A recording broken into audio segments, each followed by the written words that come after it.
بسم اللہ الرحمن الرحیم۔ السلام علیکم۔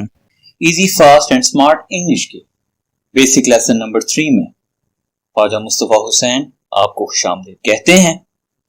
آج کے اس پروگرام میں ہم بیسک سینٹینس کو فردر الیبوریٹ کریں گے، اس کو مزید سمجھیں گے۔ پچھلے دو ایپیسوڈز میں، پچھلے دو لیسنز میں ہم لوگ بیسک سٹرکچر کو بہت ڈیٹیل میں دیکھ چکے ہیں۔ اگر آپ نے وہ پروگرامز نہیں دیکھے تو اس کے ڈسکرپشن میں لنک چھوڑ دیا جائے گا۔ اس کے علاوہ یہ پوری پلے لسٹ ہے، اس میں آپ دیکھ سکتے ہیں اور سیکھ سکتے ہیں۔ تو آئیے آج کے بیسک لیسن نمبر 3 کو دیکھتے ہیں۔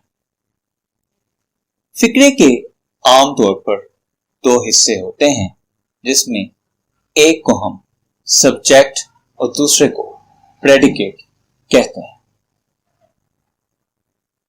کسی فقرے میں جس شخص یا چیز کے بارے میں بات کی جائے اسے سبجیکٹ کہا جاتا ہے۔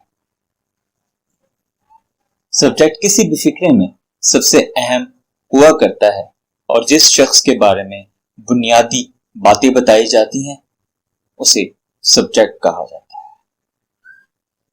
سبجیکٹ کی جگہ پہ، جیسے کہ لیسن نمبر 1 2 میں بتا چکا ہوں کہ سبجیکٹ کی جگہ پہ ہمیشہ ناؤن یا پروناؤن کا استعمال کیا جاتا ہے۔ یہاں پر ہم دیکھیں گے کہ اسلم is catching fish۔ مندرجہ بالا فقرے میں سبجیکٹ اسلم ہے کیونکہ اسلم کے بارے میں یہ بات بتائی جا رہی ہے کہ وہ مچھلیاں پکڑ رہا ہے۔ فقرے کا دوسرا حصہ پریڈیکیٹ ہے۔ کسی بھی فقرے میں سبجیکٹ کے بارے میں جو کچھ بھی بتایا جاتا ہے اسے پریڈیکیٹ کہتے ہیں۔ دوسرے الفاظ میں سبجیکٹ کے بارے میں جو انفارمیشن دی جاتی ہے یا سبجیکٹ جو کام کر رہا ہے اس کے بارے میں جو ڈیٹیل ہوتی ہے اس کو ہمیشہ پریڈیکیٹ کیا جاتا ہے۔ پریڈیکیٹ دراصل کسی سبجیکٹ کے بارے میں کوئی خبر یا اطلاع ہوتی ہے۔ مثلا is catching fish، اس جملے میں یہاں پر تھا اسلم is catching fish، اس جملے میں is catching fish والا حصہ پریڈیکیٹ ہے۔ مندرجہ بالا فقرے میں is catching fish دراصل پریڈیکیٹ ہے کیونکہ یہ اسلم یعنی سبجیکٹ کے بارے میں بتائی گئی ایک بات ہے، سبجیکٹ کے بارے میں کہی گئی بات کی وضاحت کرتا ہے یہ والا جملے کا حصہ، تو اس کو پریڈیکیٹ کہا جاتا ہے۔ اب سبجیکٹ اور پریڈیکیٹ کو مزید سمجھنے کے لیے ہم مندرجہ ذیل فقروں پر غور کریں گے۔ پہلا جملہ علی helped the poor۔ پہلے والے حصے میں علی سبجیکٹ ہے، help the poor predicate۔ Some boys are making noise۔ some boys making a noise میں some boys سبجیکٹ ہے جبکہ are making a noise predicate ہے۔ They will play cricket، اس جملے میں they سبجیکٹ ہے، will play predicate ہے۔